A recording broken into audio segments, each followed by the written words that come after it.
যতগুলো মুসলমান আমরা বসা, শতকরা 90% মুসলমান আজকে সারাদিনে কোরআনের কোন তেলাওয়াত করেনি।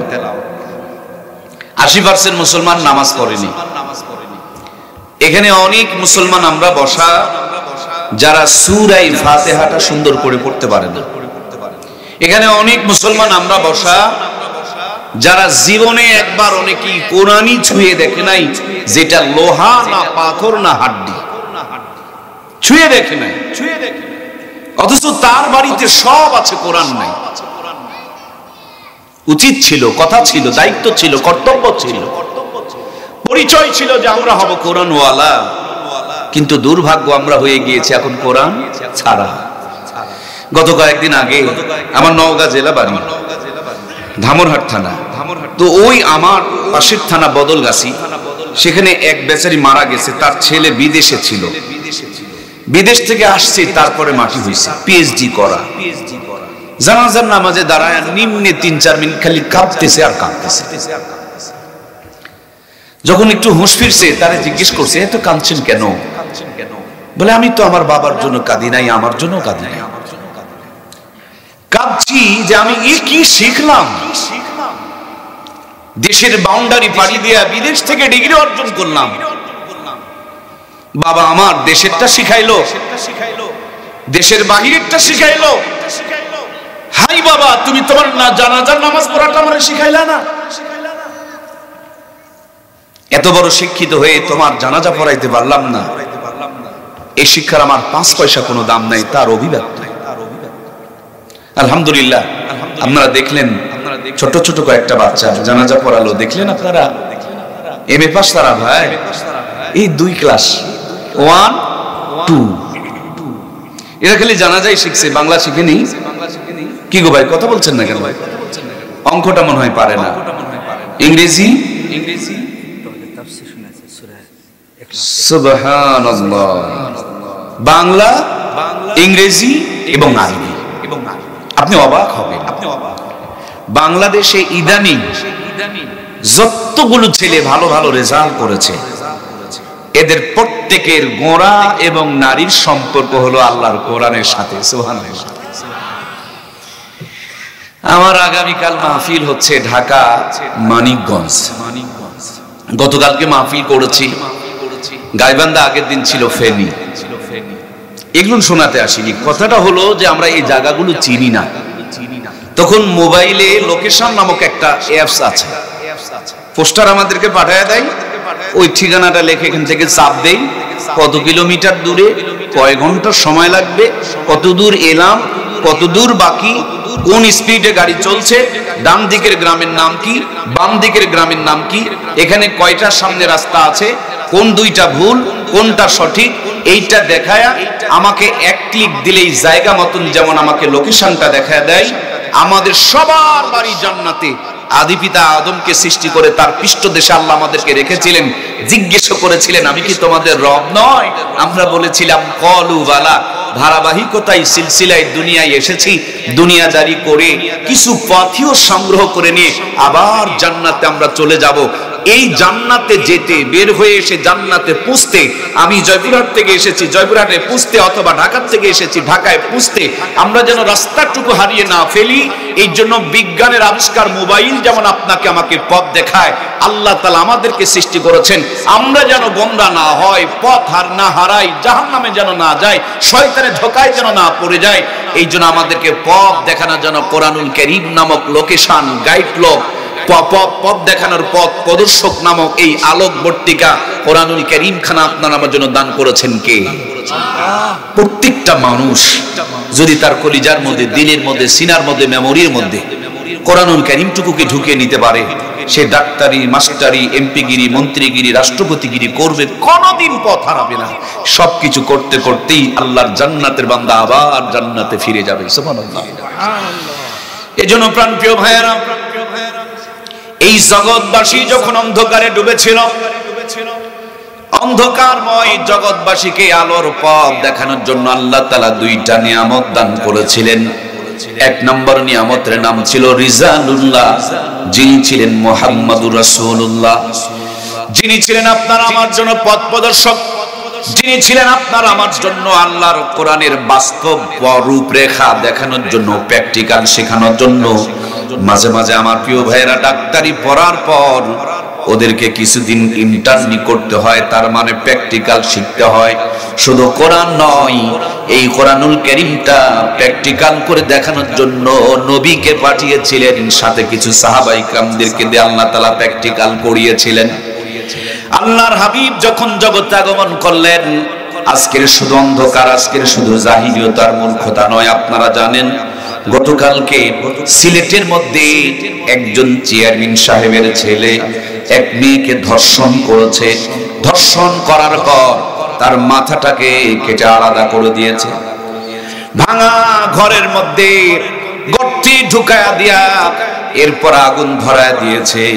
এলাকার কোন মানুষের রাজহাঁস হারিয়েছে, তারা হাঁস খোঁজার জন্য বের হয়েছে, কিন্তু দেখে পরিত্যক্ত ঘর থেকে আগুনের ধোঁয়া বের হয়। সেখানে যখন যেতে চায় ওরা নিষেধ করেছে। এদের ভিতরে সন্দেহ জেগে গিয়েছে। এলাকার লোকজন নিয়ে ওই ভাঙা ঘরে গিয়ে দেখে একটা জীবিত মেয়ে মানুষকে ধর্ষণ করে কাল্লাটাকে দ্বিখণ্ডিত করে দিয়া জ্বলন্ত আগুনের মধ্যে পুড়িয়ে ভস্ম করে দিচ্ছে। তার মানে ওই জামানায় শুধু জাহেল নয়, এই জামানার জাহেলগুলো ওই জামানার জাহেলদেরকেও হার মানিয়েছে, ঠিক কিনা? অল্প কয়েকদিন আগে দক্ষিণ অঞ্চলে ক্লাস 3 পড়ুয়া ছোট্ট একটা মেয়েকে ধর্ষণ করে হাত পা বেঁধে পানিতে ফেলে দিয়ে মেরে ফেলে দিয়েছে। আমাদের দিনাজপুরের ঘটনা প্রিয় ভাইয়েরা আমার, বেশ কয়েক বছর আগে 6 বছরের একটা ছোট মেয়েকে ব্লেড দিয়ে চিরে ধর্ষণ করেছে। 6 বছরের ছোট মেয়ে কি আর আছে? ব্লেড দিয়ে কেটে তার সাথে ধর্ষণ করেছে, রক্তক্ষরণ হচ্ছে, মারা যাবে, শ্বাসরুদ্ধ করে তাকে মেরে ফেলে দিয়েছে।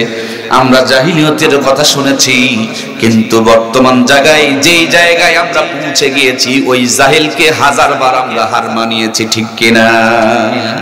ওই জাহেল আর এই জাহেলদের মধ্যে পার্থক্য হলো ওদের কাছেও কোরআন ছিল না, আর এদের কাছে কোরআন আছে কিন্তু কোরআনের ধারে কাছে তারা ভিড়ে না। ওদের ছিল না আর এদের কাছে আছে কিন্তু ধারে কাছে ভিড়ে না। এই জন্য এই সমাজ অন্ধকারে চলে যাচ্ছে। কথা বলুন, ঠিক কিনা? প্রিয় ভাইয়েরা আমার, নবীজি যখন আসেন আল্লাহর ঘরের ভিতরে 313টা মূর্তিকে তারা ঢুকিয়ে রেখে দিয়েছিলেন। নগ্ন হয়ে ন্যাংটা হয়ে আল্লাহর ঘরকে তারা তোয়াব করতেন। খুন, ধর্ষণ, জুলুম, অত্যাচার, নির্যাতন তো লেগেই ছিল। বাইতুল্লাহর পশ্চিম পাশে এখনো পর্যন্ত জীবিত মেয়েদের কবরস্থান নামে যেই জায়গাটা প্রসিদ্ধ, আমার দেশের মানুষেরা যেটাকে বলে সুমায়ের কবর, ওই জায়গা এখনো পর্যন্ত ফাঁকা রয়েছে। কিছু কিছু জায়গায় জীবিত মেয়েদের কবর দেওয়ার কিছু নমুনাও পর্যন্ত রয়ে গিয়েছে। মেয়ে জন্ম নেওয়া মানে অভিশাপ, এর জন্য তারা জীবিত অবস্থায় মরুভূমিতে পুঁতে রেখে দিত। এমন কোন অন্যায় ছিল না মক্কার মানুষগুলো করত না। সে অন্ধকার থেকে, অন্যায় থেকে, কুসংস্কার থেকে জাতিকে আলোর পথ দেখানোর জন্য আল্লাহ তাআলা 2টা নিয়ামত দান করেছিলেন। যার প্রথম নিয়ামত ছিল মুহাম্মাদুর রাসূলুল্লাহ সাল্লাল্লাহু আলাইহি ওয়াসাল্লাম।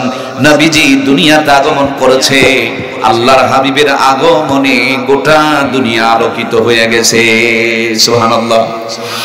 প্রিয় বন্ধুরা আমার, ছোট্ট থেকেই তিনি সমাজ সংস্কারক ছিলেন। ছোট্ট থেকেই সমাজের মানুষের কল্যাণের জন্য নানান প্ল্যান আর পরিকল্পনা করেছিলেন। হিলফুল ফুজুল নামক একটা সংগঠন তৈরি করে 13 বছর পর্যন্ত নেতৃত্ব দান করেছিলেন। নবীর মতন একজন দামি মানুষ, খাঁটি মানুষ, প্রেমী মানুষ, মহামানব, আল্লাহর পরে যার শান, মান আর মর্যাদা, ওই নবী দুনিয়ার বুকে 40 বছর পর্যন্ত একা একা তারা নানান পদ্ধতি অবলম্বন করে দুনিয়ার মানুষকে শান্তির পথ দেখাইতে চেয়েছেন।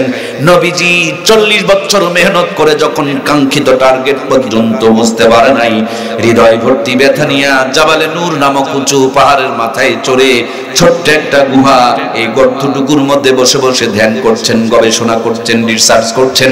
আল্লাহর হাবিব ছিলেন মুহাম্মাদুর রাসূলুল্লাহ, আর আল্লাহ তাআলা আমার নবীর কাছে দান করলেন কিতাবুল্লাহ।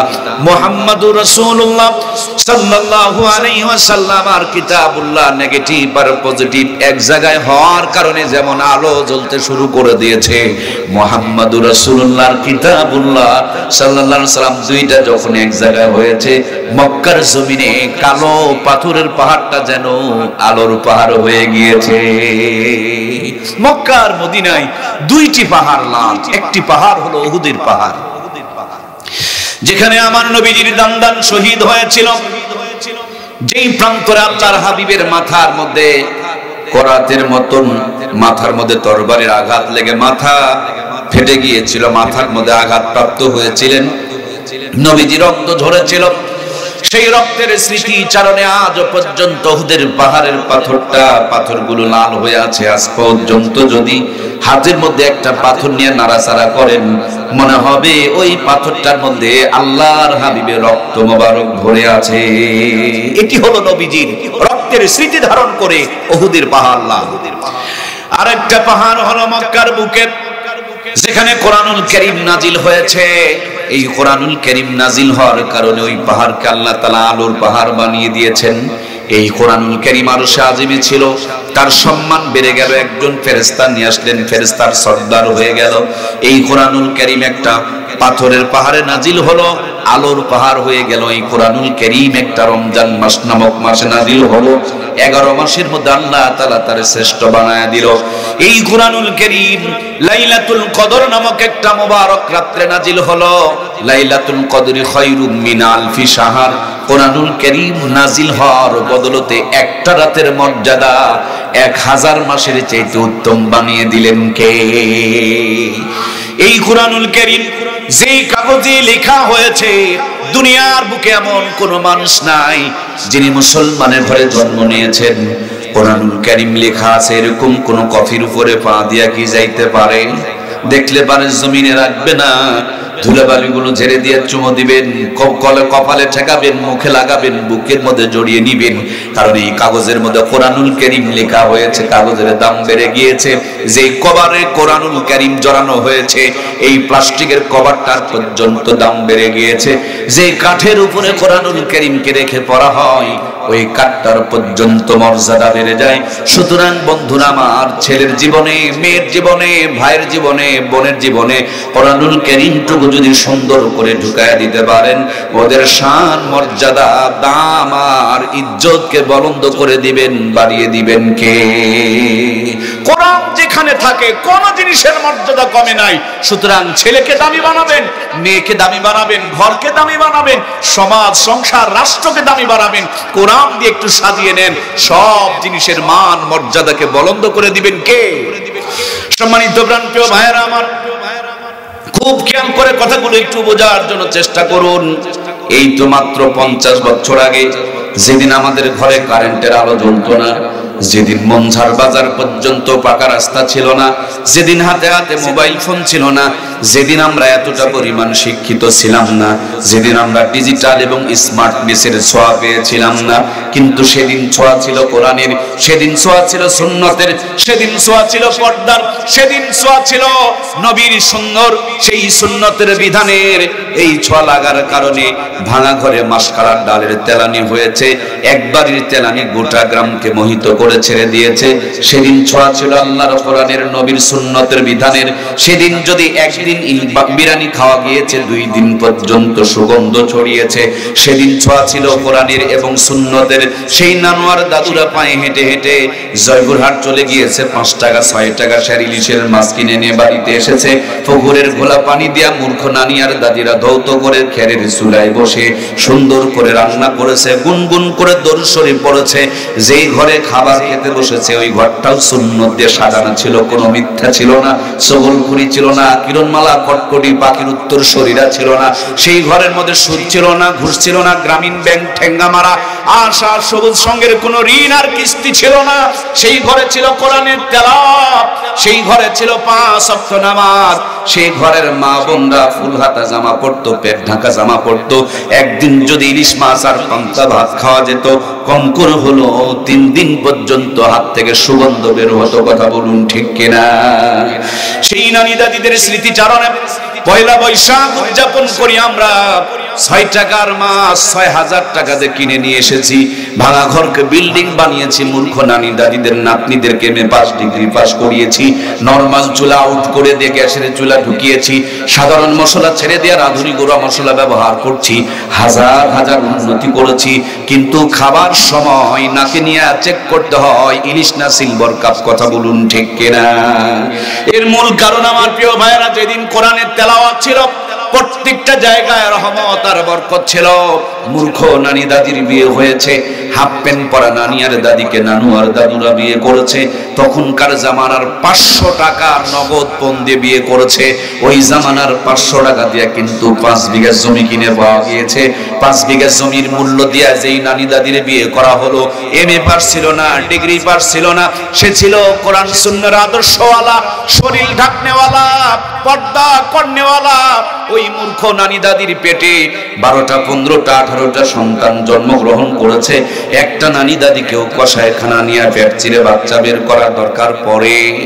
সব কটা সন্তানকে বুকের দুধ খাওয়া লালন পালন করেছেন।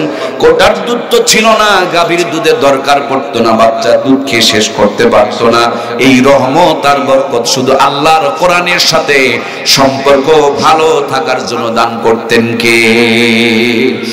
আজ দিন যতই যাচ্ছে আমরা ডিজিটাল স্মার্টনেস হতে হতে কোরআন থেকে দূরে সরে চলে গিয়েছি। রহমতের জায়গাগুলো আজ আবার গজব দিয়ে আমরা ভর্তি করে ফেলে দিয়েছি। এই জন্য সারমর্ম কথা হলো, প্রিয় বন্ধুরা আমার, এটা এমন একটা নিয়ামত যেখানে যেমনি যার সাথে লেগেছে সব জিনিসের মান বাড়িয়ে দিয়েছে। যুগে যুগে আল্লাহ তাআলা নবী রাসূল পাঠিয়েছেন, নবী রাসূলদের সঙ্গে মুজিজা দান করেছেন। নবী রাসূলরা বিদায় নিয়ে চলে গিয়েছে, তাদের মুজিজাগুলো তার সাথে বিদায় নিয়ে চলে গিয়েছে। কিন্তু আমার আপনার নবীকে আল্লাহ 4500 মুজিজা দান করলো। সবচেয়ে বড় মুজিজার নাম হলো এই কোরআনুল কারীম। এই কোরআনুল কারীম এখনো পর্যন্ত আগে যেমন ছিল এখনো তেমন আছে না নাই? কোরআন আছে কিন্তু আমরা কোরআনের কাছে নাই।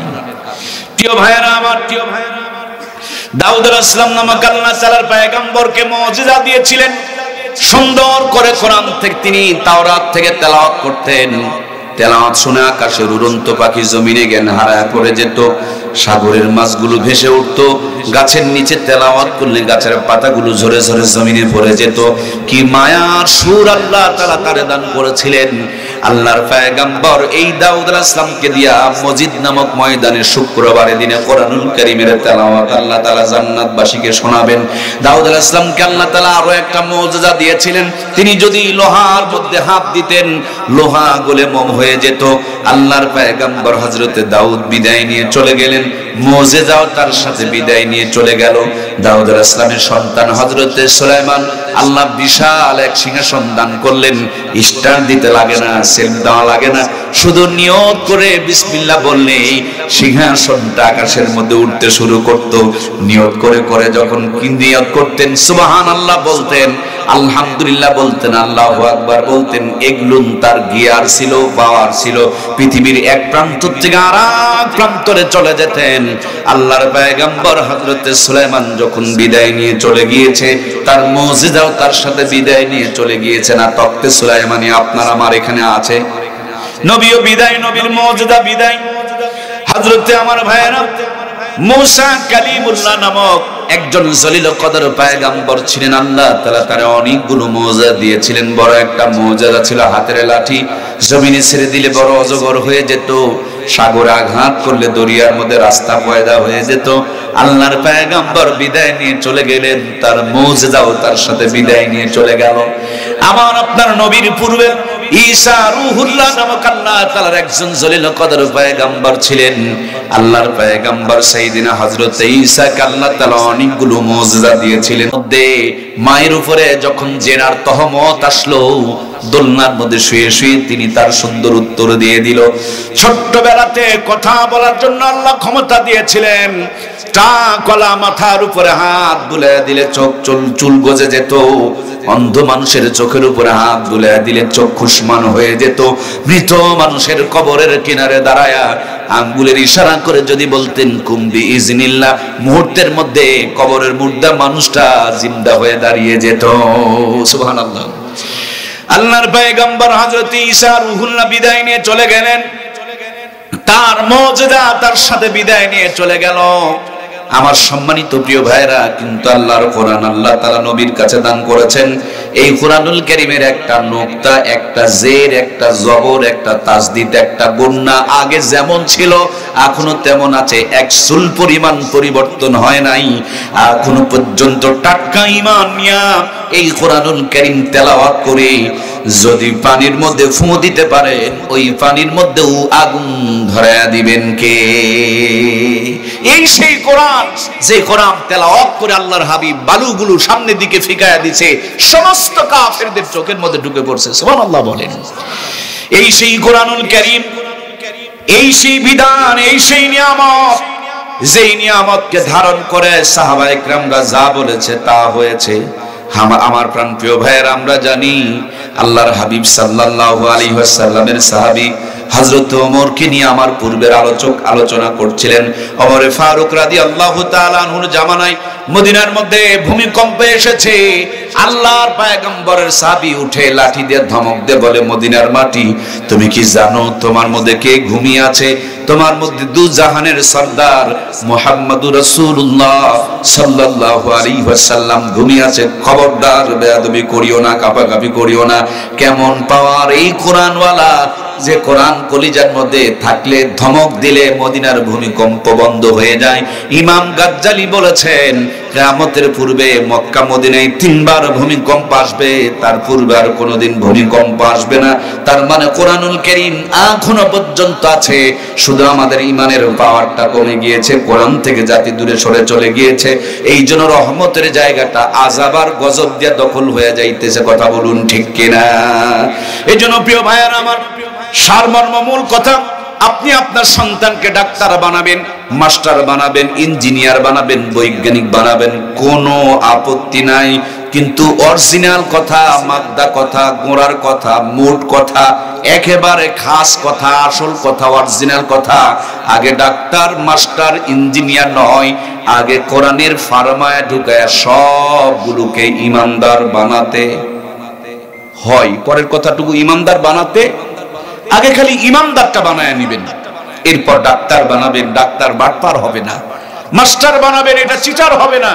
ইঞ্জিনিয়ার বানাবেন, এটা রড চোর হবে না। মেয়েটাকে শিক্ষিত বানাবেন, কাপড় সুপড় ছিঁড়ে ফিরে ইজ্জত বের করে দেখাবে না।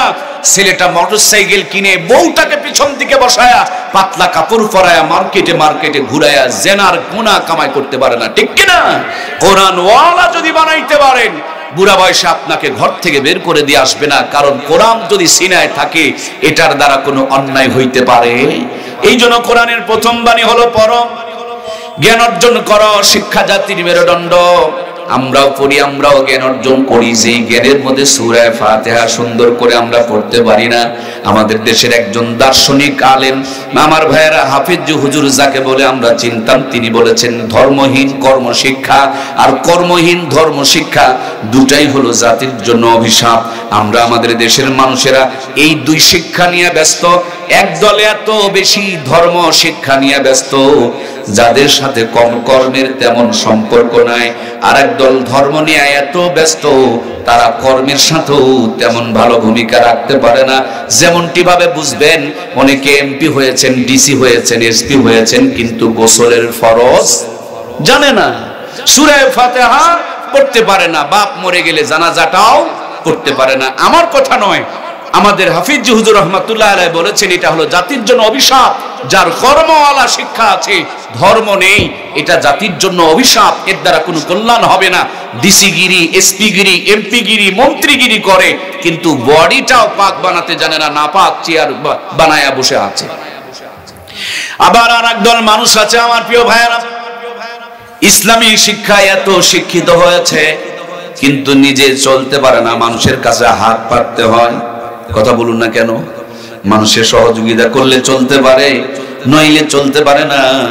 আমার কথা নয়, তিনি বলছেন এটাও হলো জাতির জন্য লানত এবং অভিশাপ। সুতরাং বন্ধুরা আমার, রব্বানা আতিনা ফিদ দুনিয়া হাসানাতাও ওয়া ফিল আখিরাতি হাসানাতাও ওয়া কিনা আযাবান নার। আল্লাহু আকবার। আল্লাহ বলেন, গোলাম আমার কাছে তোমরা প্রার্থনা করো, রব্বানা আতিনা ফিদ দুনিয়া হাসানাতাও ওয়া ফিল আখিরাতি হাসানাতাও ওয়া কিনা আযাবান্নার। আমার কাছে কামনা করো, প্রার্থনা করো দুনিয়া এবং আখিরাতের উত্তমটা এবং জাহান্নামের আগুন থেকে মুক্তি কামনা করো। সুতরাং ভাইয়েরা আমার, স্কুলে পড়লে দুনিয়া পাই আর মাদ্রাসায় পড়লে আখিরাত পাই। আর বর্তমানের যে সমস্ত নুরানি মাদ্রাসা, কুরআনি মাদ্রাসা, আপডেট যেই মাদ্রাসাগুলো হয়েছে, এই মাদ্রাসাগুলোতে দুনিয়াও পায় আখিরাতও পায়। একটা সন্তান যদি দুনিয়াও পেয়ে যায় আখিরাতও পেয়ে যায়, জাহান্নামের আগুন থেকে মুক্তি পেয়ে যায়, এটাই হলো সফল কাম মুসলমান। কথা বলুন ঠিক কিনা? এজন্য প্রাণপ্রিয় ভাইয়েরা আমার, মাদ্রাসায় পড়াবেন, সন্তান দুনিয়া পাবে আখিরাত পাবে। এত বোঝানোর পরও আপনি আপনার সন্তানকে মাদ্রাসায় পড়াবেন না। আমি জানি কেন আপনি পড়াবেন না। আপনি মনে মনে ভাবছেন মাদ্রাসায় পড়লে মনে হয় ভাত পাবে না। আমি চ্যালেঞ্জ করে বলবো, খালি মাদ্রাসায় পড়ায়া দেখেন, আলেমের মতন একজন না আলেম বানায়া দেখেন, ভাত খাওয়া লাগবে না, সারা জীবন বিরিয়ানি খাওয়ার ব্যবস্থা করে রাখবেন কে? আর যদি পারেন আমাদের মতন একটা যদি আলেম বানাইতে পারেন, সম্মান, ইজ্জত, মর্তবার মর্যাদা কারে বলে, খালি 2-4 দিন ঘুরে দেখবেন। প্রত্যেক দিন গেট বানায় রাখছে, কার্পেট বিছায় রাখছে, এলাকার সবচেয়ে দামি খাবার আয়োজন করে রাখছে। আবার যাওয়ার সময় মাশাআল্লাহ খামের মধ্যে একটু হাদিয়া তোহফাও আছে না নাই? এ সম্মান। আমি তো একজন রাজমিস্ত্রির সন্তান, আমার বাবা তার পরিচয়ে নয়, রাজমিস্ত্রি ছেলে বলে নয়, পরিচয়টা হলো আমার সিনায় একটু আল্লাহর কোরআনের জায়গা আছে। এই কোরআন থাকার কারণে আমি গুনাহগার, আমি নালায়েক, আমি অযোগ্য, আমি একজন রাজমিস্ত্রির গ্রাম্য মানুষ। সেই রাজমিস্ত্রির ঘরের গ্রাম্য মানুষ কোরআনের ছোঁয়া পাওয়ার কারণে আমার মতন মানুষটার যদি দাম বেড়ে যায়, আমার চাইতে যারা কোরআনের সাথে আরো বেশি সম্পর্ক কায়েম করেছে তাদের মর্যাদা তো আকাশচুম্বী। কথা বলুন ঠিক কিনা? প্রিয় ভাইয়েরা আমার, একজন কোরআনওয়ালা দেখেন কত সুখী মানুষ। ছোট্ট একটা গ্রামেও যদি ইমামতি করে, 30 দিন 30 বাড়িতে 30 রকম হাতে 30 রকম স্বাদে, আবার তাও যদি এই মনজার এলাকায় হয়।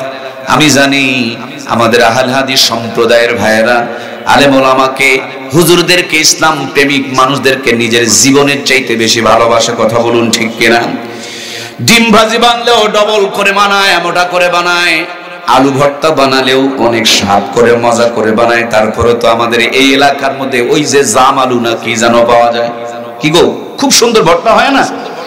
মাশাআল্লাহ আমার প্রিয় ভাইয়েরা, আর যদি হাত বার হয় দেখবেন বেগম সাহেবা ঘুম থেকে উঠায়া হাতের মধ্যে টাকা ধরায়া একটা দিয়ে আপনারা বলবেন, বাজারে যাও, জলদি করে যাও, আগে ভাগে যাও। সামনে আগে ভাগে না গেলে ভালো বাজার পাওয়া যাবে না। আজকে আগামী আমাদের বাড়িতে ইমাম সাহেবের খাবারের পালি, উনি লিস্ট করে দিয়েছেন 25টা, আল্লাহর বান্দা বাজার করেছেন 35টা। বেগম সাহেবা যত্ন করে রান্না করেছেন। হুজুর চিন্তা করছেন আমি যদি বাড়িতে গিয়ে খাই তাহলে তো বউটা পাতিল নিয়ে লটর বটর করবে, তার জন্য টিফিন বক্স পাঠায় দেয়। এক বাটির মধ্যে 4-5 আইটেমের তরকারি ঢুকায় দেয়, সবগুলো খরচ মরত হয়ে যায়। এবার জয়পুরহাটে গিয়া বলছে, ভাই বড় কি কোনো টিফিন বক্স নাই? দোকানদার বলেন 12 তলা 14 তলা পর্যন্ত পাওয়া যায়। ইমাম সাহেব বলেন, আমার মুসল্লিরা বড় ভালো, সব চাইতে বড় টিফিন বক্সটা আমাকে বরাদ্দ করে দিতে পারেন। উনি 12 তলা টিফিন বক্স নিয়ে হাজির। আল্লাহর বান্দি 14 আইটেম রান্না করে অপেক্ষায়, এখনো পর্যন্ত 2 আইটেম বাকি। প্লাস্টিকের বাটিতে করে সাজায় দেয়। একজনের খাবার 3 থেকে 4 জন পর্যন্ত খায়, কোনোদিন শেষ হয় না। বাজারে যাওয়া লাগে না, টাকা খরচ করা লাগে না, কষ্ট করা লাগে না। কোরআনের সাথে, কোরআনের পথে, কোরআনের জন্য যারা নিজেকে উৎসর্গ করে দিয়েছেন, এই কোরআনওয়ালাদের আজ পর্যন্ত রাজকীয় খাবারের ব্যবস্থা করে রেখেছেন কে? খেলে খুশি হয়, না খেলে আবার মানুষ নারাজ হয়, মনে করে হুজুর খেলো না কেন, না জানি খাবারের স্বাদ কম হলো কিনা। এই খাবারের কথা শুনে আবার দেখবেন হারামখোরগুলো হিংসা করবে, হুজুরা খালি খাই খাই করে। আরে খাই খাই আমরা করি না ভাই, তোমরা খাই খাই করো, তার জন্য তোমরা রড খাও, টিন খাও, সিমেন্ট খাও, রাস্তার খোয়া বালি ইট পাথর সব বসাও, সরকারি টয়লেট আর বাথরুম এটারও পর্যন্ত কোনো ছাড়। 3-4 জন বললেন ছাড় নাই, বাকিরা কি আপনারাও খান নাকি? কি ওরা ছাড় দেয় নাকি? টয়লেট, বাথরুম, পায়খানার কোনো ছাড় আছে বাংলার জমিনে? এটারও পর্যন্ত ছাড় নাই। আল্লাহ তাআলা আমার খাইখোর ভাইগুলোকে ইসলাম প্রিয় হওয়ার তৌফিক দিয়ে দিক, বলুন আমিন। আমার প্রাণপ্রিয় ভাইয়েরা, বিশ্বাস যদি না হয় জয়পুরহাট জেলার যত বড় বড় সুদখোর, ঘুষখোর, জুয়াচোর, বাটপার, সিটার, মদখোর, তাসখোর, ফেন্সিখোর, গাঁজাখোর, এক কথায় পাক্কা পাক্কা হারামখোর গুলোকে দাওয়াত দিয়ে এক লাইনে বসান। ইমাম, মুয়াজ্জিন, মুফতি সাহেব, হাফেজ সাহেব, মুহাদ্দিস সাহেব, খতিব সাহেব, এগুলোকে দাওয়াত দিয়ে আর এক লাইনে বসান। ওয়াজ তো শুনছেন, আজকে ওয়াজ না, আজকে বাস্তবতা। এখন আলু ভর্তা দিয়ে হোক আর ঘাঁটি দিয়ে হোক আর স্যাম্পল পোলা হোক, কলার পাতা হোক আর প্লেটে হোক, মাস 2 লাইনে পরিবেশন করেন। ওরা হাফ প্লেট নিয়ে নাড়াচাড়া করবে, এরা চোখের পলকে 3 প্লেট তুলবে। সুবহানাল্লাহ কয় না? বলুন না সুবহানাল্লাহ। হয়নি? আরো বলেন সুবহানাল্লাহ। আমি কি এটা বানিয়ে বললাম? ইমাম সাহেবের সমান ওই ঘুষখোরেরা খাওয়া পারবে? খাওয়ার উঠার পর হুজুরে যদি কোন হুজুর আম্মা তো সুন্দর করে পায়েস বানাইছিল, আবার হাফ কেজি তুলবে। সুবহানাল্লাহ কয় না গো? হাফ কেজি তুলবে না? আরে হুজুর তো ভাই ডায়াবেটিস নাই, সেই বসান, আবার হাফ কেজি তুলছে। খাওয়ার পর এশার নামাজ পড়ে হেঁটে হেঁটে বাড়িতে যায়, দরুদ শরীফ পড়ে, কোনো ডায়াবেটিস প্রেসার কিচ্ছু নাই। বাড়ি যা আবার স্বামী স্ত্রী 2 জন এক প্লেটে খেতে বসেছে, চোখের পলকে 2 জন মিলে বসে আবারও 3 পোয়া তুলছে। আর হারাম করে কবর নিয়ে দেখেন প্রিয় ভাইয়েরা আমার, এরা হাফ প্লেট নিয়ে নাড়াচাড়া করবে, যদিও শরম সংকোচ অথবা ক্ষুধার যন্ত্রণায় খাবে, পেটে ঢুকতে চাইবে না, ঠেলে ঠেলে ঢুকাবে। পেটে ঢুকতেই যুদ্ধ লেগে যাবে, তখন গ্যাসের বড়িরে এবার সার্জেল ঢুকাবে। বাড়িতে যাওয়ার পর বিল্ডিং আছে কিন্তু বাড়ির মধ্যে কোরআন সুন্নাহর আদর্শ নাই। বউটা কটকটির সিরিয়াল দেখে, মুখের মধ্যে আগরবাতি টানতে টানতে বাড়িতে যায়, নবীর সুন্নতের সাথে কোনো সাক্ষাৎ নাই। গেটে গিয়ে কলিং বেলে চাপ দেয়, কাজের মেয়ে গেট খুলে দেয়, কাপড় চোপড় খুলে থুইয়া খাবার প্লেটে গিয়েছেন, খাবার প্লেটে গিয়া খাবার পেটে ঢুকতে চায় না, কারণ স্বামী আর স্ত্রীর মধ্যে সাপ আর বিজির সম্পর্ক, যুদ্ধ চলতেছে, গুতাগুতি চলতেছে, ক্ষুধার যন্ত্রণা। কাজের মেয়ে রুটি বানায় রাখছে, যেই হাত দিয়ে নাক পরিষ্কার করে সেই হাত দিয়েই রুটি বানায় রাখছে, ঠেলে ঠেলে পেটের মধ্যে ঢুকায়, পেটে ঢুকতেই গন্ডগোল শুরু হয়ে যায়। রাতের বেলা ঘুমাতে যায়, ঘরের মধ্যে ডেকোরেশন করেছে 90 লক্ষ টাকা দিয়া, কিন্তু ঘরে বউ নাই। স্বামী এক ঘরে, বউ আর এক ঘরে, 2 জনে আবার দামি দামি আইফোন ব্যবহার করে, ওয়াইফাই নেটওয়ার্ক ব্যবহার করে, কিরিং কিরিং করে মেসেজ আসে, কিন্তু মেসেজটা স্বামীর জন্য আসে না, বিবির জন্য আসে না, পরক্রিয়ার মেসেজ আসে। কইতেও পারে না, সইতেও পারে না। রাতের বেলা টেনশন করে করে স্টক করে বর্তমানে বিছানায় পড়ে থাকে। কথা বলুন ঠিক কিনা? পক্ষান্তরে ইমামদের জীবনদের দিকে তাকিয়ে দেখুন, হেঁটে হেঁটে বাড়িতে যায়, গেটের মধ্যে গিয়া সুন্দর করে সালাম দেয়, ভিতর দিক থেকে বিবি উত্তর দেয়, দরজাখানা খুলে দেয়, হাতের থেকে ব্যাগটা নিয়ে নেয়, মুস্কি একটা হাসি দিয়া, বান্দার যতটুকু কষ্ট হয়েছে বেগমের মুখের হাসি দেখে সবগুলো যেন দূর হয়ে চলে যায়। হালাল বিবিকে বুকের মধ্যে জড়ায় নিয়ে এশার নামাজ পড়ে ডান হাত গালে নিচে দিয়া খাবার দিকে মুখ করে ঘুমিয়ে পড়েছে। আল্লাহুম্মা বিসমিকা আমুতু ওয়া আহইয়া, বিছানায় মাথা দিতে দেরি, জান্নাতের ঘুম আসতে দেরি লাগে না। কথা বলুন ঠিক কিনা? এজন্য প্রিয় ভাইয়ার আমার, কোরআনওয়ালা বানান, যেখানেই থাকবে আল্লাহ তাআলা তাকে রহমত আর বরকত এবং শান্তির মধ্যে রাখবে। এই কোরআনুল কারীম যেখানে ছিল তার মর্যাদা বেড়েছে, যেখানে বর্তমানে আছে তারও মর্যাদা বেড়ে গিয়েছে। সুতরাং ছেলে মেয়ের মর্যাদা, সম্মান, ইজ্জতকে যদি বাড়াতে চায়, ছেলে মেয়েগুলোকে কোরআনওয়ালা বানাতে হবে। আজকেই শুধু কোরআনের বিরোধিতা নয়, ষড়যন্ত্র আর চক্রান্ত নয়, কোরআনুল কারীম যখন নাজিল হয় তখনও কোরআনের বিরুদ্ধে ষড়যন্ত্র এবং চক্রান্ত ছিল। একদিন দারুন নদুয়ার মধ্যে আবু জেহেল মিটিং ডাকলেন, বললেন কোরআনুল কারীমের তেলাওয়াত শুনে, কোরআনের বিধানগুলো জেনে। কোরআনুল কারীম নাজিল হচ্ছে, কোরআনুল কারীমকে দেখে দেখে পড়ে পড়ে অনেক মানুষ মুসলমান হয়ে যাচ্ছে। আর কোরআনুল কারীমের তেলাওয়াত করতে দেওয়া যাবে না, কোরআন পড়তে দেওয়া যাবে না, কোরআনুল কারীম শুনতে দেওয়া যাবে না। কোরআন যেখানে তেলাওয়াত হবে তোমরা সেখানে হট্টগোল করবে।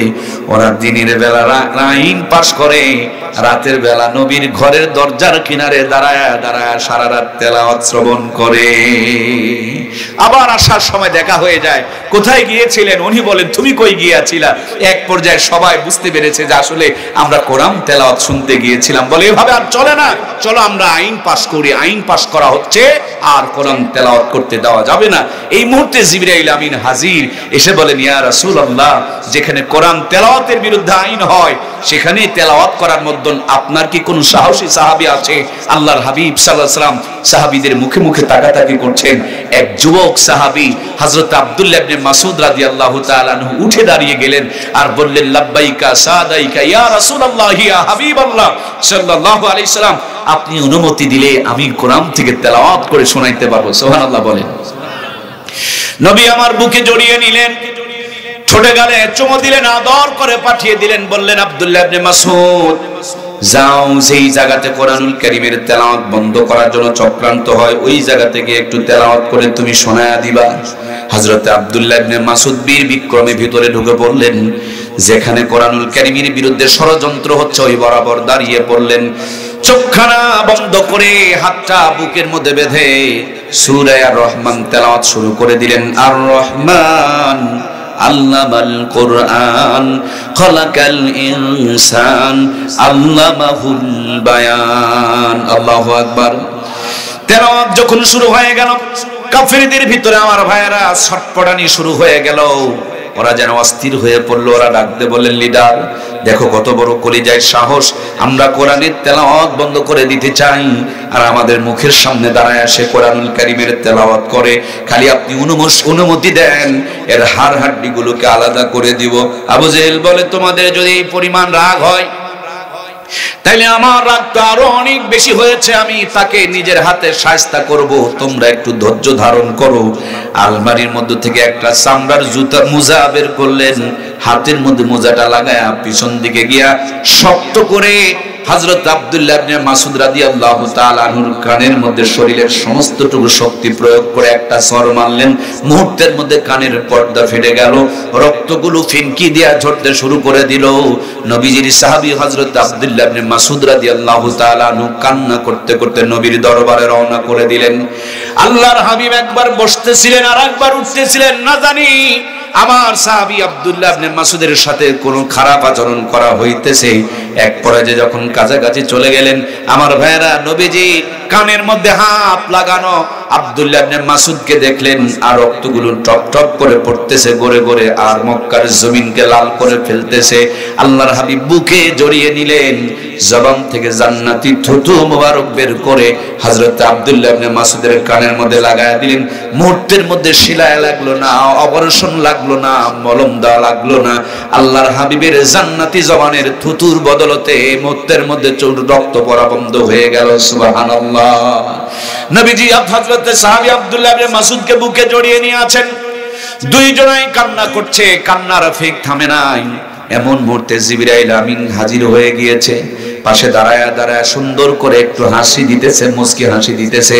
আল্লাহর হাবিব ডাকতে বলে, জিবরিল আমি কাঁদি, আমার সাহাবী কাঁদে, আর তুমি পাশে দাঁড়ায়া দাঁড়ায়া হাসতেছো, তুমি কি এত কঠিন হয়ে গেলা, কঠোর হয়ে গেলা, কেন তুমি হাসাহাসি করতেছো? হযরতে জিবরিল বলে, নবী গো, এই কান শুধু কান নয়, আরো কান আছে। এই কানের বদলতে আরেকজনের কানের বরাদ্দ হয়েছে। এটার বরাদ্দ হয়েছে মক্কায় আর ওইটার বরাদ্দ হয়েছে মদিনায়। আজকের উত্তর দেওয়া হবে না, যেদিন আপনি হিজরত করে মদিনায় যাবেন সেদিন এটা প্র্যাকটিক্যাল আপনাকে দেখায় দেওয়া হবে। সুবহানাল্লাহ। আপনারা কি সেই পর্যন্ত আমাকে একটু সময় দেবেন তো ইনশাআল্লাহ? কি হয়েছে কানে কানে? এই কান ফেটেছে, সাহাবী কাঁদছে, নবী কাঁদতেছে, কিন্তু জিবরিল পাশে দাঁড়ায় দাঁড়ায় হাসতেছে, বলছে, নবী এই কান শুধু কান নয়, আরো কান আছে, এর সাথে ওই কানের বরাদ্দ হয়েছে। এটা বরাদ্দ হয়েছে মক্কায় আর ওটার বরাদ্দ হয়েছে মদিনায়। আপনাকে বলা হবে না, প্র্যাকটিক্যালি মদিনাতে যাওয়ার পর দেখিয়ে দেওয়া হবে। আমার প্রিয় ভাইয়েরা, সংক্ষিপ্ত করে মূল জায়গায় যেতে চায়। নবীজি অত্যাচারে অধিষ্ঠিত হয়ে আল্লাহর হুকুমে মক্কা থেকে মদিনায় হিজরত করলেন। মদিনায় যাওয়ার পর ছোট্ট ছোট্ট সাহাবায়ে কেরামের বাচ্চাগুলো মদিনার থেকে বের হয়ে যে জায়গাতে এখনো একটা উঁচু মিনার আছে, গেট আছে, যেদিক দিয়ে নবীজি মদিনায় তাশরিফ নিয়ে এসেছিলেন। জায়গাটা একটু উঁচু ছিল, বাচ্চাগুলো ওই জায়গাতে দাঁড় করে তারা সঙ্গীত পড়ছে, তালাল বাদরু আলাইনা ওয়াজাবা শুকরু আলাইনা মিন সানিয়াতিল বিদা। এভাবে সুন্দর করে করে তারা সঙ্গীত পড়ছে। আল্লাহর হাবিব দেখতেছে, বাচ্চাগুলো মাথা উঁচু করে উটের দিকে তাকিয়ে আছে, এদের দেখতে কষ্ট হচ্ছে। আল্লাহর হাবিব উটের পিঠ থেকে জমিনে লাফিয়ে পড়ে গেলেন। সুবহানাল্লাহ বলেন। সাহাবায়ে কেরামের কাছে বেড়ে গেল, ছোট্ট ছোট্ট বাচ্চাগুলো নবীজিকে জড়িয়ে ধরলো।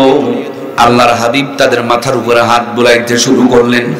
অস্ত্র সজল হয়ে গেল, চোখের কোনা দিয়ে পানিগুলো গড়তে শুরু করে দিল। আল্লাহর হাবিব ডাকতে বলেন, ও মদিনার ছেলেরা, আমার দেশের আমার ভাইয়েরা আমাকে পাথর মেরে রক্তাক্ত করেছে, আর তোমরা আমাকে রিসিভ করার জন্য খানা পিনা ভুলে গিয়া মদিনার থেকে বের হয়ে সেইভাবে অপেক্ষা করছো। তোমরা কি সারা জীবন আমাকে এইভাবে দেখে রাখবে? আমাকে কি তোমরা এইভাবে ভালোবাসবে? মদিনার সাহাবীরা সেদিন উত্তর দিয়েছিল, আল্লাহ, আল্লাহর হাবিব গো, আজকেই শুধু নয়, আমরণ আপনার সাথে আছি, আপনাকে এভাবেই আমরা ভালোবেসে যাব। সুবহানাল্লাহ। একজন ছোট্ট বাচ্চা তিনি দাঁড়িয়ে বলেন, নবী গো, আমরা শুধু আপনাকে ভালোবাসবো তা নয়, আপনি কি আমাদের কথা দিবেন? আপনিও কি আমাদের ভালোবাসবেন? বলে, জি, আমিও আপনাদেরকে ভালোবাসবো। আল্লাহর হাবিব বলেন, তোমরা কি কোনোদিন আমাদেরকে ছেড়ে যাবে না? ছোট্ট বাচ্চারা বলে, না, কোনোদিন আপনাকে ছেড়ে যাব না। আরো একজন বাচ্চা উঠে দাঁড়ায় বলে, নবী গো, আমরা তো যাব না, আপনি কথা দেন, আপনিও যেন আমাদেরকে ফেলে কোনোদিন মদিনা ছেড়ে যায়েন না। সুবহানাল্লাহ বলেন। আল্লাহর হাবিবের কাছে দুইজন সাহাবী জিজ্ঞেস করলেন, ওগো নবী, আপনার প্রতি ব্যাপক পরিমাণ জুলুম অত্যাচার নির্যাতন হয়েছে, সবচেয়ে বেশি কে আপনার প্রতি জুলুম করেছে? আল্লাহর হাবিব বলেন, আবু জেহেল আমার প্রতি সবচেয়ে বেশি জুলুম করেছে। ছোট্ট দুইটা ভাই হাতে হাত দিয়ে তারা প্রতিজ্ঞা করলেন, আমার নবীর কষ্টের বদলা যতক্ষণ পর্যন্ত না নিতে পারবো ততক্ষণ পর্যন্ত আমরা ক্ষান্ত হব না, আমরা দম নিব না। মদিনাতে যুদ্ধের জন্য ঢঙ্কার বেজে গেল, এলান হয়ে গেল। আল্লাহর হাবিব মাপকাঠি দাঁড়িয়ে তার টাঙায় দিলেন। সমস্ত সাহাবায়ে কেরাম রাদিয়াল্লাহু তাআলা আনহুরা মাপকাঠি নিচে দাঁড়াইতে শুরু করলেন। ওই ছোট্ট দুইজন সাহাবী মুআজ আর মুআব্বিস চলে আসলেন, কিন্তু মাপকাঠির নিচে দাঁড়া হচ্ছে না। বড় ভাইটা একটু লম্বা ছিল, পায়ের বৃদ্ধাঙ্গুলের উপরে ভর করে মাপকাঠিতে কোনো মতন মাথা লেগেছে, তার ডান পাশে দিকটাকে সিলেক্ট করা হলো, আর ছোট্ট ভাইটাকে বাম পাশে বাতিল করে দেওয়া হলো। ছোট বলে, ছোট ভাইয়ের সামনে এসে বলে, নবী গো, আমার ভাইকে আপনি অনুমতি দিয়েছেন আর আমাকে আপনি রিজেক্ট বানিয়ে দিয়েছেন। আপনি কি জানেন আমি আমার ভাইয়ের চাইতে বেশি শক্তিশালী? যদি বিশ্বাস না হয় আমার ভাইয়ের সাথে আপনি কুস্তি লাগায় দিয়ে দেখেন। আল্লাহর হাবিব হাজার কষ্টের মধ্যে যেন একটু সান্ত্বনা খুঁজে পেলেন। দুই ভাইকে বলেন, বলো তোমরা একটু লড়াই করো তো দেখি। ছোট ভাই বড় ভাইকে ইশারা দিয়া বললেন, ভাই গো, তুমি যুদ্ধের ময়দানে যাবা আর তোমার ভাইকে তুমি সাথে নেবে না, এটা হয় না। আমি জানি আমি তোমার সঙ্গে পারবো না, কিন্তু তুমি একটু সুযোগ দাও যাতে করে আমাদের দুই ভাইয়ের অনুমতি হয়ে যায়। বড় ভাই জমিনে শুয়ে পড়লেন, ছোট ভাই বুকের উপরে বসে বললেন, নবী আমার মুস্কি হাসি দেয় দুইজনকে অনুমোদন দিয়ে দিলেন। আমার ভাইরা বদরের প্রান্তরে রওনা হয়ে গেল। বদরে যাওয়ার পথে দুইটা কূপ পাওয়া যায়। প্রথম একটা কূপ পাওয়া গেল, এই কূপের পানিগুলো অল্প একটু ছিল। কাফেররা চিন্তা করলেন, এই পথ দিয়ে মুসলমানেরা যাবে, এরা তৃষ্ণার্ত থাকবে, এদের কাছে তেমন কোনো সামানা থাকবে না। এই তৃষ্ণার্ত অবস্থায় কূপের মধ্যে যে পানিগুলো আছে, এই পানির মধ্যে যদি আমরা বিষ ঢেলে দিতে পারি, বিষ মাখা পানি পান করে তারা সকলেই মারা যাবে। বিনা যুদ্ধে আমরা মদিনাকে দখল করে নেব। কুফের প্রান্তরে সাহাবায়ে কেরাম রাদিয়াল্লাহু তাআলা আনহু আসলেন। জিবরিল আমিন জানিয়ে দিলেন, নবী গো, এই কূপের মধ্যে কাফেররা বিষ ঢেলে রেখে দিয়েছে। আল্লাহর হাবিব তার জান্নাতি জবান থেকে তুতো মোবারক নিয়ে ওই পানির মধ্যে ফেলে দিলেন। ওই কূপের পানি বীরে শেফার পানি হয়ে গেল। যেই পানি খেলে মানুষ মরে যেত, এখন সেই পানি পান করার কারণে অনেক মানুষ সুস্থ হয়ে যায়, জীবনের সৌন্দর্য খুঁজে পায়, জীবনের সফলতা খুঁজে পায়, জীবনের পেরেশানিগুলো দূর হয়ে যায়। ওই কূপটার নাম হচ্ছে বীরে শেফা। এখনো যদি বদরে যান, যাওয়ার পথে প্রথমে এই কূপটা পাবেন, এরপরে আরো একটা কূপ পাওয়া গেল, সামান্য একটু পানি, কিন্তু এত পরিমাণ লোনা যে লবণাক্তের কারণে পানির কালার গুলো সবুজ হয়ে গিয়েছে। নবীর কাছে এসে বলা হলো, নবী গো, সামান্য পানি কিন্তু এত পরিমাণ লবণাক্ত যে মুখে দেওয়ার মতন কোনো উপায় নাই। আল্লাহর হাবিব জান্নাতি জবান থেকে থুতু মোবারক ফেলে দিলেন, সেখানেও নবীজির থুতু মিশ্রিত রয়েছে। মনে হয় ওই কূপের পানিগুলো বীরে রোহা বলা হয়, ওই কূপের পানির মধ্যে কে যেন মধু মিশায় রেখে দিয়েছে। হাজী সাহেবরা, আমরা যখন ওদিক দিয়ে যাই, পানিগুলো খাওয়া হয়, নেওয়া হয়, চোখ মুখে ব্যবহার করা যায়, কোনো লবণাক্ত নেই, এত ফ্রেশ পানি হয় না, এটা পাওয়াই যায় না। প্রান্তীয় ভাইয়েরা বদরের প্রান্তরে চলে গেলেন, আল্লাহর হাবিব একটা তাঁবু টাঙলেন, সেখানে আল্লাহর হাবিব সাহাবায়ে কেরামদেরকে ময়দানে নামায়া দিতেছেন। কিছু সাহাবী এমন নিরস্ত্র ছিল, তাদের হাতে দেওয়ার মতন কিছু ছিল না। নবী আমার গাছের থেকে খেজুরের ডাল টেনে নিয়ে সাহাবায়ে কেরামদের হাতের মধ্যে দিয়ে দিয়েছেন। ইসলাম কোনদিন অস্ত্র শস্ত্র দিয়ে বিজয় করে নাই, ইসলামের বিজয় হয়েছে ইমানি শক্তি আর আল্লাহর সাহায্যের বিনিময়, ঠিক কিনা? কিচ্ছু নাই, সব আছে ওদের কাছে, এদের কাছে কিছু নাই। সংখ্যা তো 3 ভাগের 1 ভাগ, খালি হাতে ময়দানে যাচ্ছে, নবীজি গাছের থেকে খেজুরের ডাল ধরায় ধরায় হাতের মধ্যে দিচ্ছে। যুদ্ধ শেষে সাহাবায়ে কেরামেরা কারগুজারি করছে, ইয়া রাসূলুল্লাহ, আমি তরবারি দিয়ে আঘাত করব, দেখতেছি কল্লাটা দ্বিখণ্ডিত হয়ে জমিনে পড়ে গেছে। আল্লাহর হাবিব বলছেন, সাহাবীরা, শুধু তোমরা যুদ্ধ করো নাই, তোমাদের সঙ্গে আল্লাহ রহমতের ফেরেশতারাও যুদ্ধ করেছে। সুবহানাল্লাহ বলেন। বদরে যাবেন, সরাসরি আল্লাহর কুদরত গুলো দেখতে পাবেন। চতুর্দিকে খারো খারো কালো কালো পাহাড়, আবার মাঝে মাঝে কখনো কখনো দেখবেন বালুর পাহাড়, ধূসর বালুর পাহাড়। এই পাহাড়গুলোকে বলা হয় জাবালে মালাইকা। এই পাহাড়গুলোতে সরাসরি ফেরেশতা অবতরণ করেছিল। কোরআন শরীফের মধ্যে এসেছে 3000 মতান্তরে 5000 ফেরেশতা দিয়ে বদরের সাহাবীদেরকে আল্লাহ তাআলা সাহায্য করেছেন। তারা আজও দুনিয়াতে আছে, কিয়ামত পর্যন্ত থাকবে। যখন মুসলমান বিপদে পড়বে, আল্লাহ এই ফেরেশতার মাধ্যমে তাদেরকে সাহায্য করবে। সুবহানাল্লাহ বলেন। দেখুন না, দেখুন না, ফিলিস্তিনের জমিনে ওদের কাছে এমন অস্ত্র আছে, এখানে কয়জন মানুষ রাডার দিয়ে তারা দেখতে পাচ্ছে, স্যাটেলাইট দিয়ে দেখতে পাচ্ছে কয়জন মানুষ আমরা বসা। অথচ ফিলিস্তিনের জমিনে নিরস্ত্র মুসলমানরা এখনো পর্যন্ত তাদের প্রতিরোধ করে যাচ্ছে। এটা আল্লাহর ফেরেশতাদের সাহায্য, কথা বলুন ঠিক কিনা? সম্মানিত প্রিয় ভাইয়েরা আমার, এই তো 2024-এ যখন বুলেট দিয়ে ঝাঁঝরা করা হচ্ছিল, হাজার হাজার তাজা প্রাণগুলো ঝরে ঝরে পড়তেছিল, তখন তারা বুক টান করে দিয়েছে, কোনোদিন পাল্টা আঘাত পর্যন্ত করতে পারে নাই। এই বাংলার জমিনেও যে 24-এর স্বাধীনতা, এর পিছনেও মহান আল্লাহ তাআলার আল্লাহর পক্ষ থেকে রহমত আর বরকত আছে না নাই? কিন্তু 100 চলে গিয়েছে, আবার কিছু মানুষ ওই চেয়ারে বসে চুরি করার পরিকল্পনা করছে, কথা বলুন ঠিক কিনা? স্বাধীনতা করা সহজ, কিন্তু স্বাধীনতা রক্ষা করা বড় কঠিন। স্বাধীন তো এটাই শুধু নয়, এর পিছনেও স্বাধীন আছে 4টা। পিছনে স্বাধীন হচ্ছে স্বৈরাচারের স্বৈরাচার থেকে, পাকিস্তান থেকে, এরপর আমার ভাইয়েরা ব্রিটিশদের থেকে, ইংরেজদের থেকে। এত স্বাধীন হয় 40-80 বছরের ভিতরে 4 বার স্বাধীন হলাম, সব স্বাধীনতা হারিয়ে গেল। এক চোর চলে যাওয়ার পর বড় চোর ক্ষমতায় বসে যে অন্ধকার থেকে এসেছি তার চাইতে বড় অন্ধকারে পৌঁছায় দিল। জাতি যদি আগামী দিনে সমস্ত অন্ধকার এবং জুলুম থেকে বাঁচতে চায়, জাতির গুরুত্বপূর্ণ চেয়ারগুলোতে কোরআন সুন্নাহর আদর্শের মানুষগুলোকে বসানোর দরকার আছে না না? আমরা যদি কোরআন সুন্নাহর আদর্শের মানুষগুলোকে বসাইতে না পারি, ওভার চ্যালেঞ্জ করে বলে যাচ্ছি, বুকের তাজা রক্ত দিয়ে লিখে দিয়ে যাব, যে অন্ধকার থেকে বের হয়েছেন এর চাইতে 3 গুণ অন্ধকার সামনে অপেক্ষা করছে, ঠিক কিনা? সুতরাং প্রিয় ভাইয়ের আমার, আগামী দিনে দেশ এবং জাতিকে বাঁচাতে হলে কোরআন সুন্নাহর আদর্শের মানুষগুলোকে রাষ্ট্রপতির চেয়ার থেকে নিয়ে মেম্বরের চেয়ার পর্যন্ত সেটআপ দিতে হবে, নইলে স্বাধীনতা 3 দিনও লাস্টিং করবে না, কথা বলুন ঠিক কিনা? এজন্য প্রাণপ্রিয় ভাইয়েরা আমার, চলুন সামনের দিকে চলি। সাহাবায়ে কেরাম রাদিয়াল্লাহু তাআলা আনহু ময়দানে ঝাঁপিয়ে পড়লেন, ঘুমসান লড়াই হতে শুরু করলো। হযরত ওমর ফারুক রাদিয়াল্লাহু তাআলা আনহু বলেন, সেদিন নবীজির গায়ে সাদা চাদর ছিল। আল্লাহর হাবিব সাল্লাল্লাহু আলাইহি ওয়াসাল্লাম ময়দানে সাহাবায়ে কেরামদেরকে নামায়া দিয়া সিজদায় লুটিয়ে পড়লেন, চোখের পানিগুলো ছেড়ে দিয়ে রোনাজারি শুরু করে দিলেন। আল্লাহর কাছে কাঁদতে শুরু করলেন, আল্লাহ তোমার সাহায্য ছাড়া কোনো সাহায্য নাই। আমার জীবনের যতটুকু মেহনত সবটুকু নিয়ে আমি বদরের প্রান্তরে হাজির হয়েছি। মাত্র 313 জন আমার সম্পদ। তুমি এখান থেকে ইসলামকে নিভায়া দিতে পারো, আবার এখান থেকে তুমি ইসলামকে গোটা দুনিয়াতে ছড়ায়া দিতে পারো। একদিক থেকে সাহাবায়ে কেরামের রক্ত ঝরেছে, আর একদিক থেকে নবীজির চোখের পানি পড়েছে। দুইটার বিনিময়ে ইসলামের প্রথম বিজয় অর্জন হয়েছে।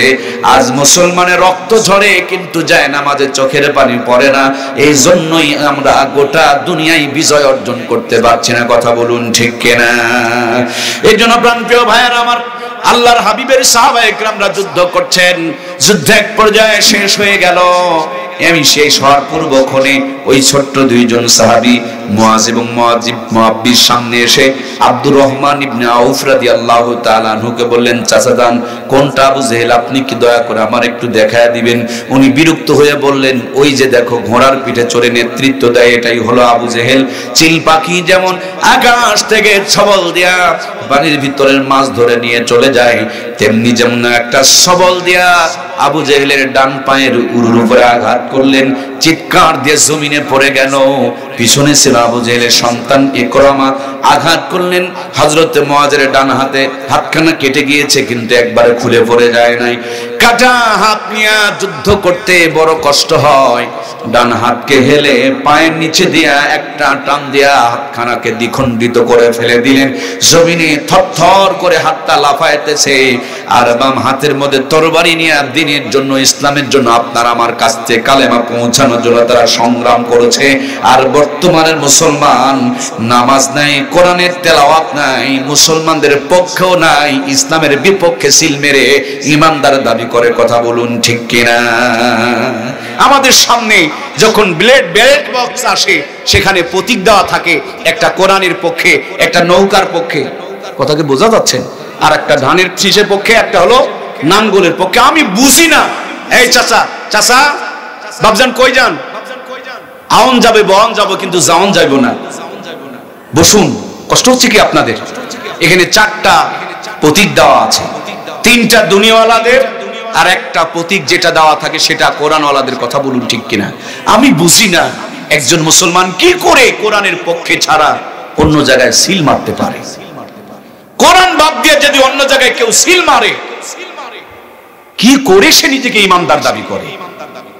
তুমি কোরআন চাইলা না, অন্য জায়গায় সিল মারলা, তোমার ইমান কোথায়? আল্লাহ বলছেন, ওমা ইয়াবতাগি গায়রাল ইসলাম দীনান, ইসলাম ছাড়া আমার কাছে কোনো কিছু গ্রেট হবে না। তুমি অন্যটাকে গ্রহণ করলা, আবার মুসলমান দাবি করলা। আমাদেরকে আল্লাহ বানিয়েছেন, আমরা কেমনে ভালো থাকবো সবচেয়ে বেশি জানেন কে?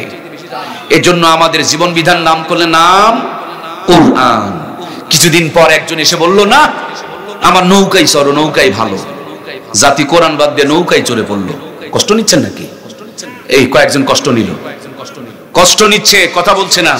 আজকে যখন বৈকাল বেলা আসতেছিলাম, তখন মহিলারা গল্প করতেছে, হুজুরা খালি রাজনীতি, রাজনীতিও কোয়া পায় না, রাজনীতি। এ ভাই কই যাচ্ছেন? ও হ্যাঁ, আঙ্গুল দেখা যাবে না, 1 আঙ্গুল 2 আঙ্গুল, একটা মানুষও নড়া যাবে না। কষ্ট হচ্ছে নাকি? আমার অধিকার আছে আপনাদের উপরে, আপনারও অধিকার আছে আমার উপরে। দয়া করে 2-4টা কথা শোনেন, জীবন পরিবর্তন হয়ে যাবে। আল্লাহ আমাদের পরিবর্তন দান করুক, বলুন আমিন। মায়েরা যাচ্ছেন, কিছু হুজুরা খালি এখন রাজনীতি করে। কিরে বাবা, রাজনীতি মানে কি?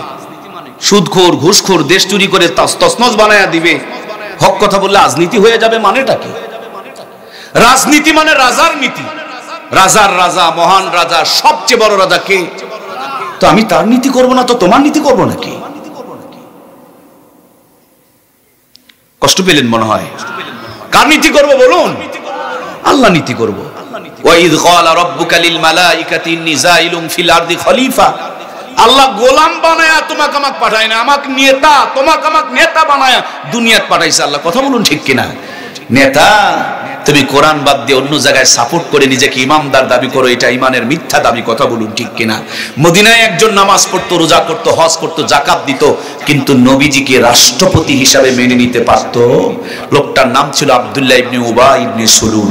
সে ছিল মুনাফিকের লিডার। আর মুনাফিকদের জায়গা হলো জাহান্নামের সবচেয়ে নিচে, উপত্যকার জাহান্নামের রক্তপুজ নিস্তবকায় নিস্তবকাটা নিস্তবকায় এ করতে 7 মর্তবার শেষের তবকায় যারা থাকে তারা হলো মুনাফিক। অপরাধ কি? সব মানত, নামাজ রোজা হজ যাকাত সব মানত, কিন্তু লিডার হিসাবে মেনে নিত না। এজন্য সে যদি মক্কার বড় মুনাফিকের লিডার হতে পারে, মনে করেন আমি নামাজ পড়ি রোজা করি হজ করি যাকাত দেই, কিন্তু ইসলামী হুকুমত চাই না, ইসলামী জীবন ব্যবস্থা চাই না, তাহলে এই জামানার কি আমি টাটকা মুনাফিক নয়? কথা বলুন, হয় কি নয়? আমার প্রিয় ভাইয়েরা, তাহলে আমরা কি মুনাফিক হয়ে থাকতে চাই? যতদিন বেঁচে আছি ইসলামী হুকুমত প্রতিষ্ঠিত করার পক্ষে আমরা থাকবো। আল্লাহ আমাদেরকে কবুল করুক, বলুন আমিন। আমরা জানি হযরত ইব্রাহিম যখন আগুনের ভিতরে, তখন মজার দুটি ঘটনা ঘটেছিল। কষ্ট হচ্ছেন ভাইয়েরা? একটা প্রাণীর নাম হলো ব্যাঙ। সে পানি ছিটায় দেয় ছিটায় দেয় ছিটায় দেয়। জিজ্ঞেস করা হলো এমন করো কেন? বলে ইব্রাহিম আলাইহিস সালামকে বাঁচানোর জন্য। ব্যাঙকে বলা হলো ব্যাঙ রে, তোমার এতটুকু পানি দিয়ে তো ইব্রাহিমকে বাঁচানো যাবে না। বলে বাঁচবে কিনা এটা আমার সাবজেক্ট না, আমার যতটুকু ক্ষমতা চেষ্টা করে যাব, এটাই হলো আমার দায়িত্ব আর কর্তব্য। কথা বলুন ঠিক কিনা? এই জন্য মুরব্বীরা বলে ব্যাঙকে মেরো না, বড়রা বলে ব্যাঙকে মেরো না, বাবা দাদারা বলে ব্যাঙকে মেরো না, কিন্তু আল্লামা শেখ সাদী বলেন এটা ব্যাঙ না, এটা ছিল হুমা পাখি। সংখ্যায় খুব কম, আকাশের বহুত ভিড়ে থাকে, ঠোঁটের মধ্যে পানি নিয়ে আস্তে করে ছেড়ে দেয়, পানিটা বাতাসের মধ্যে হারিয়ে যায়। কিন্তু ওই পাখিকে জিজ্ঞেস করা হয়েছিল এমনটা করো কেন? বলে জাতির পিতা ইব্রাহিমকে বাঁচানোর জন্য। বলে তোমার এই পানি দিয়ে তো আগুন নিভানো যাবে না। বলে নিজবে কিনা এটা আমার সাবজেক্ট না, আমার যতটুকু ক্ষমতা সেই পরিমাণ চেষ্টা করে যাব, এটাই হলো আমার দায়িত্ব আর কর্তব্য। আল্লাহর পয়গম্বর হযরত ইব্রাহিমকে সম্মান করার কারণে, ইজ্জত করার কারণে ওই হুমা পাখির এত সম্মান আর মর্যাদা আল্লাহ বাড়িয়ে দিয়েছেন। তিনি যদি কোনো মানুষের মাথার উপরে ছায়া দেয়, ওই মানুষটার দুনিয়ার বুকে রাজা বাদশাহ না হলে আল্লাহর ওলি হয়ে যাবে। আর একটা প্রাণীর নাম হলো রক্তচোষা, ডাহিন, খাটাস, কাকলাস, গিরগিটি। আপনারা কি বলেন? নাই চোষা বলে অনেক এলাকায়, কালার চেঞ্জ করে। চিনতে কি পাচ্ছেন আপনারা? আমাদের মতন রে ভাই, মসজিদেও যায় মন্দিরেও যায়। কথা করছেন না কেন রে ভাই? বিড়িও খায়, নামাজও পড়ে, আছে না নাই? নামাজও পড়ে আবার ভেজালও মিশায়, নামাজও পড়ে সুদও খায় ঘুষও খায়। হজ করতে যায়, যাওয়ার আগে মেয়ের নামে ছেলের জমিটা মেয়ের নামে লিখে দিয়ে যায়, আছে না নাই? মানে আমাদের মতন রূপ চেঞ্জ করে, খালি কালার চেঞ্জ করে। এই কাকলাস, ডাহিন, রক্তচোষা, গিরগিটি, খাটাস, এ নাকি খড়ি বহন করছিল, মতান্তরে বাতাস দিচ্ছিল, তার খড়ি বহন গিয়ে কিচ্ছু কাম হয় না, একটা পশমা পরে নাই, কিন্তু লানত তার ঘাড়ে চেপে গিয়েছে। অনেকেই বলেন কাকলাস মারলে নাকি আল্লাহ একটা হজের সওয়াব দেয়। এমনি দিনে মারলে তো একটা, শুক্রবারের দিন জুমার দিনে মারলে হজের সঙ্গে আল্লাহ উমরার সওয়াব বোনাস আকারে দান করে দেয়। প্রাণপ্রিয় ভাইয়েরা আমার, মূল মেসেজটা হলো আপনার আমার চেষ্টার দ্বারা ইসলামী হুকুমত প্রতিষ্ঠিত হবে কিনা এটা আপনার আমার দায়িত্ব না, কিন্তু চেষ্টা করে যেতে হবে, এটাই দায়িত্ব। কথা বলুন ঠিক কিনা? আমরা সমর্থন করে যাব সফলতা দেনেওয়ালাকে। আমার দরদের ভাইয়েরা, যুদ্ধ চলছে, শেষ পর্যায়ে চলে এসেছে। মরা কিছু লাশের ভিতরে আবু জেহেল তার মাথাখানা ঢুকাইয়া দিয়েছে, কিন্তু মৃত্যুর পূর্বে একটা গংরানি গ্যাঙ্গানি শুরু হয়। ওই গংরানি শুরু হয়ে গিয়েছে, পা খালি ঝাপটাই, আর গংরানি তুলেছে, মুখ দিয়ে ফেনা বের হচ্ছে। ওই পথ দিয়ে হযরত আব্দুল্লাহ ইবনে মাসউদ রাদিয়াল্লাহু তাআলা আনহু যাচ্ছে, তাকায় দেখে কে যেন পা ঝাপটাই আর গংরানি শব্দ পাওয়া যায়। কাছে গিয়া পা ধরে টান মেরেছে, এবার লাশের ভিতর থেকে মাথাটা বের হয়ে এসেছে। তাকায় দেখে লিডার লুকানোর জন্য গর্ত পায় নাই, ইঁদুরের খালও পায় নাই, লাশের ভিতরে মাথা ঢুকায় আছে। কোরআনের বিরোধিতা যারা করেছে, যুগে যুগে তাদের পতন এমনি ভাবে ঘটেছে, ঠিক কিনা? আজও বাংলার জমিন থেকে কোরআনকে যারা ব্যান্ড করে দিতে চেয়েছিল, তারা এখন ব্র্যান্ড হয়ে গিয়েছে। কথা বলুন ঠিক কিনা? যারা চেয়েছিল কোরআনুল কারীমকে উৎখাত করতে, তারা অটো উৎখাত হয়ে গিয়েছে। যাদের ভয়ে আলেম ওলামা বাড়িতে ঘুমাতে পারে নাই ধানের জমিনে। কথা বলছেন না কেন? এত তাড়াতাড়ি ভুলে গেলে হবে না। নামাজ পড়েছে ইমামের পিছনে, আবার দোকানে গিয়া ষড়যন্ত্র করে মামলাও ঠুকেছে। কথা বলেন না কেন? আমার প্রিয় ভাইয়েরা, আলেমদের চাইতে খারাপ মানুষ দুনিয়াতে একজনকেও তারা বানায় নাই।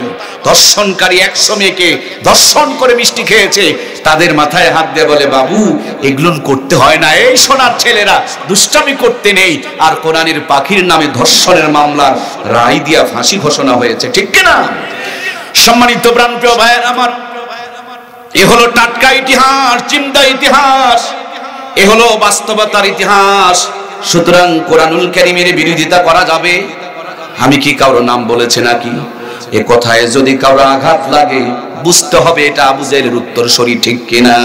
আমি ওই আবু জেহেল থেকে নিয়ে এই আবু জেহেল পর্যন্ত যারা কোরআনের বিরোধিতা করে তাদের বিরুদ্ধে কথা বলছি। সুতরাং এটা বলতে হবে, এটা আপনার ঈমানের দায়িত্ব, কথা বলুন, ঠিক কিনা? সম্মানিত প্রাণপ্রিয় ভাইয়ার আমার, আল্লাহর হাবিব সাল্লাল্লাহু আলাইহি ওয়াসাল্লাম অপেক্ষায় যুদ্ধের সমাপ্তি ঘটবে, এমন মুহূর্তে হযরত আব্দুল্লাহ ইবনে মাসউদ তাকায় দেখে লিডার মরা লাশের মধ্যে মাথাটা ঢুকিয়ে আছে, মুখের থেকে রক্তগুলো যখন মুছে দিয়েছে তাকায় দেখে লিডার একবারে বড় বড় চোখ বের করেছে। লিডারকে ডাকতে বলে লিডার কালেমা পড়ে নাও, সময় ঘনিয়ে এসেছে। লিডার হুমকি দিয়া বলে বেটা তুই কি আমারে চেনস? ওই রাখালের বাচ্চা হযরত আব্দুল্লাহ ইবনে মাসউদের আব্বা ছিলেন রাখাল, এই জন্য তারা বলে রাখালের বাচ্চা তুই আমাকে শাসন করতেছিস, গর্জাইতেছিস, তুই আমারে কালেমা পড়তে বলতেছিস, মরার ভয়ে আমি কালেমা পড়ব না। হযরত আব্দুল্লাহ ইবনে মাসউদ বলে লিডার তাইলে মরার আগে কি কোনো শেষ ইচ্ছা কিংবা শেষ স্বপ্ন আছে নাকি? লিডার বলে আমার একটা স্বপ্ন আছে, রাখালের বাচ্চারে তুই যদি আমার কাল্লাটা কেটে ফেলে দিস তাইলে উপর দিক থেকে কাটিস না, নিচের দিক থেকে সেঁটে ঘিসে একবারে লম্বা করে বড় করে আমার গর্দানটা কাটিস। কিয়ামতের দিন মানুষজন যেন আমার কাল্লাখানা দেখে বুঝতে পারে, বড় গর্দান দেখে বুঝতে পারে এটা কাফিরদের লিডার আবু জেহেলের গর্দলা। তার মানে মরতেছে তখনও পর্যন্ত পাকামি আর নেতৃত্ব নেতাগিরি করতেছে, কথা বলুন ঠিক কিনা? সম্মানিত প্রিয় ভাইয়েরা আমার, কাল্লাকে দ্বিখণ্ডিত করে ফেললেন, কিন্তু এই গর্দানটা নিয়ে নবীর দরবারে হাজির হবে। নবীকে অনেক অত্যাচার করেছে, মনে একটু শান্তি পাবে, ইসলাম এবং মুসলমানরা একটু নিরাপত্তা পাবে, এই জন্য তার কাল্লাটা নিয়ে যাবে। কিন্তু কোনোভাবেই যেন কাল্লাটা ছাড়তে পারছে না, কোনো বুদ্ধি যখন কাজে আসতেছে না, কোমর থেকে তরবারিটা বের করলেন। তরবারির আগালটা সুসলা ছিল, ধারালো ছিল, ওই তরবারির আগালটা দিয়া কানের মধ্যে এইভাবে একটা করে আস্তে করে কেবল চাপ দিছেন। চাপ দিতে দেরি, কে যেন মনে হয় তরবারি ঠেলে নিয়ে এপার থেকে ওপার করে দিয়েছে। কানটা দ্বিখণ্ডিত হয়ে গেল, কানের সম্পর্ক কানের সঙ্গে ভুলে গেছেন। কিছুক্ষণ আগে ওয়াজ হলো না ভাই, কান ফাটাইছিল না, এই চাপ দিতে এপার থেকে ওপর হয়ে গিয়েছে। হযরত আব্দুল্লাহ ইবনে মাসউদ কোনো বুদ্ধি পাচ্ছে না, কেমনে নিয়ে যায়। কান ধরে যদি টানে তখন আলোক হয়, আর কান বাদ দিয়ে অন্য কিছু টান দিলে আর আলোক করতে পারে না। ভাইয়ের আমার, এত বড় কাল্লা, তাও বড় করে কাটছেন, নেতার কাল্লা বলে একখান কথা, কানটা ধরে নিয়ে যেতে পারে না। এক পর্যায়ে কোমরের মধ্যে খেজুরের পাতার দড়ি ছিল, এখনকার ডিজিটাল দড়ি নয়, খেজুরের পাতার দড়ি। দড়িখানা বের করে একদিক দিয়ে ঢুকায় আর একদিক দিয়ে বের করলেন, আস্তে করে একটা গিরা দিয়া। এলাকায় যদি কুকুর মরে যায় কান্নাকাটি করে মানুষ মনে হয় ঘাড়ে করে নিয়ে যায়, কিরে ভাই নিয়ে যায়, ফেলে দিলে তো দুর্গন্ধ ছড়ায়, এজন্য গলায় একটা দড়ি লাগায়া আস্তে করে তারা সিসরা নিয়ে চলে যায়। এই জন্য ইসলামের সঙ্গে যারা লেগেছে এদের জ্বলন্ত একেবারে পতন রয়েছে, এদের বেজ্জতি রয়েছে, অসম্মান রয়েছে। অন্যভাবে নিয়ে যেতে যখন পারছে না তখন কই দড়িটা লাগাইয়া ছেঁচড়া নবীর দরবারে নিয়ে যাচ্ছে। নবীর সামনে যখন হাজির হয়ে গিয়েছে, আল্লাহর হাবিব হাসে, হযরত আব্দুল্লাহ ইবনে মাসউদ রাদিয়াল্লাহু তাআলা আনহু তিনিও পাশে দাঁড়ায় হাসে।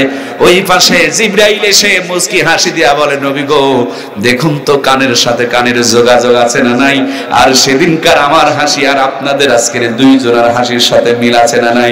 সুতরাং আখেরি হাসি কোরআনওয়ালারাই হাসবে, আর কোরআন বিরোধিতা করবে যারা, তারাই কিন্তু দুনিয়া এবং আখিরাতে ফাঁসবে, কথা বলুন ঠিক কিনা? আমরা কি কোরআনের পক্ষে থাকতে চাই?